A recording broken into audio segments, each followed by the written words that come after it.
Hello, good morning. Ayan, magtutor. Si Bilog. Yes. Magtutor house tayo guys sa bahay namin. Update po sa 2026 ng aming bahay. Si Sophie naka-sightseeing. Ano yan, natanggal. Puro kamot-kamot siya. And kaya namin nilagyan ng stopover yan kasi nga nagtatakasan to sila. Pati yung mga pusa ko. And ito, then may karga pa ako. So ngayon, pasok tayo. Ayan. May flooring na siya guys. And pag entra mo, pagpasok mo dito, yan yung labas. Ayan si Bilog. Hi Bilog! Oh, diba? So, yan. Pagpasok mo, yan agad yung sala namin. Ano? Ay! Bakit? Okay. So, ngayon, pasok tayo. And pagbungad mo, ayan ang kusina namin. Ayan yung mga sampay kasi malawak yung pwede mong pagsasampayan. And meron na rin po siyang abang for second floor. Kaya lang wala pa tayong pera pang second floor. And may bike, dalawa. Mountain bike and road bike. So, yun. Ito tour namin. Kaya nagpasukan na naman sila guys kasi pumasok na naman ako. Nasa labas sila kanina kasi nasa labas ako. And now, proceed tayo ngayon. Yan yung kusina ko and yan yung CR. Ayan, makita mo, nakatagpi-tagpi pa yan kasi nga hanggang dyan lang yung hollow block niya. Pero meron na, malalaki yung poste natin kasi abang po yan pang second floor. So, eto, naka-flooring ni siya. And kulang tayo sa plywood kaya ganyan mo na ang style. Plywood at kahoy ko, kinulang tayo. So, marami kaming drum kasi yan yung iniigiban namin. And may kuryente naman kami so wala namang problema. And yan yung pintuan ko sa kusina kasi hindi pa ano yung kusina ko. So hindi ko pa nalagyan ng extension. And yan yung bago ka papasok sa kwarto ko in kwarto ni Angel, meron na yung parang sala-sala dyan. Ayan. So flooring na po siya. And flooring na po siya. Ayan, yun yung CR. Naka-flooring na din. So, yan yung lababo natin and ilalim ng lababo. So, yan yung pusa. Ang gagawin niya dyan. So, yan yung CR niya, guys. And, meron tayong mga drum na blue. Yan. So, yan yung CR. Malaki naman so far. Ayan. So, meron tayong hamba. Bigay po yan ni police. Yung kaibigan kong police, ayan, binigay po niya sa akin yung hamba na yan. And yung CR natin is tagpi-tagpi lang din muna. Then, ayan, ito yung, ayan, oh, yan yung sala. Pagbungad mo, pintuan, then sala. Diyan lagi si Sophie nakaupo kasi straight yung tingin sa hanggang taas yan. Then, ito yung kwarto ni Angel, yan. Then, yun yung kwarto ko. Ayan. So, ano na rin siya. Flooring na rin. And meron na rin tayong map kasi meron akong binil na sobrang haba. Mula doon hanggang dito.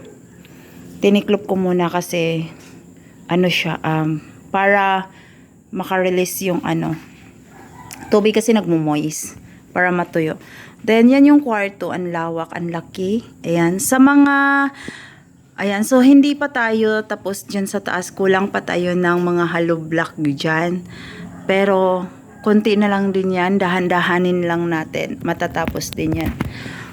So, ito yung kwarto ko, ayan, napakalaki, and, ayan, napakalaki talaga niya, ayan, napakalawak, ayan. Yan yung kwarto ko, and napakalawak, so, dito lagi si Nasria natutulog, katabi ko apo ni Ina. And yan yung bintana ko, naka-fix na, nilagyan ng steel matting yun sa likod. Then, ito rin yung, ano, bintana ko. Hindi ko lang napansin to. Hindi pala siyang ganyan. Hindi pala siyang ganyan. Ngayon ko lang napansin yan. Then, dito, ayan, nakakalat lahat yung lagayan and tagpi-tagpi mo na siya para may matawag na division sa kwarto namin ni Angel. Then, ayan, napakalawak po. Oh, napakaluwag niya kasi ito, pag humiga ka rito, kahit umistret ka, kahit gumulong ka papunta doon, is talagang kasya. Lalo na pag maayos na lahat yung mga nandun. Kasi yung bike na yan, bilhan ko ng bracket. Isasabit ko yan. Kaya luluwag na rin. Luluwag na rin yan kasi isasabit ko yung bike na yan. And ito po. So, yun po yung update. And ayan si Angel. Tulog na tulog sa kwarto niya. So, hindi pa ako naglalagay ng linoleum kasi para ano. So, ayan. Ang laki ng kwarto niya kasi kasya pa yung higaan niya. Then, marami pa siyang nakalagay dito sa gilid. And, ayan. So, napakalaki. Napakalaki ang kwarto ng anak ko. Then, tagos mo doon sa labas ng tingin. So, kulang pa tayo talaga ng hollow block. So, ngayon, ayan, tulog si Angel. Ayan yung pusa ko. Ngayon, nagpapasalamat ako sa lahat ng nag-i-sponsor sa aking YouTube channel. Kung wala kayo, wala rin ako dito ngayon. And, nagpapasalamat talaga ako ng malaki. Ayan, tagpi-tagpi pa yung kwarto namin. Kasi kulang tayo ng materyales kulang tayo ng materyales paggawa ng kwarto. So, ayan, pag may bisita tayo, example, ayan, pupunta dito mag-inom. Ayan, yung pusa ko, ano na naman gagawin yan? Mag-inom. Ayan, gugulong lang naman dito.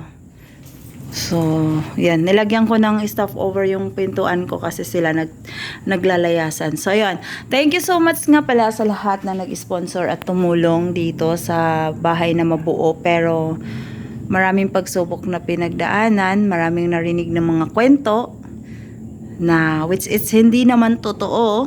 So, yun. Maraming salamat po sa inyong lahat for my update for my vlog today. So, yun.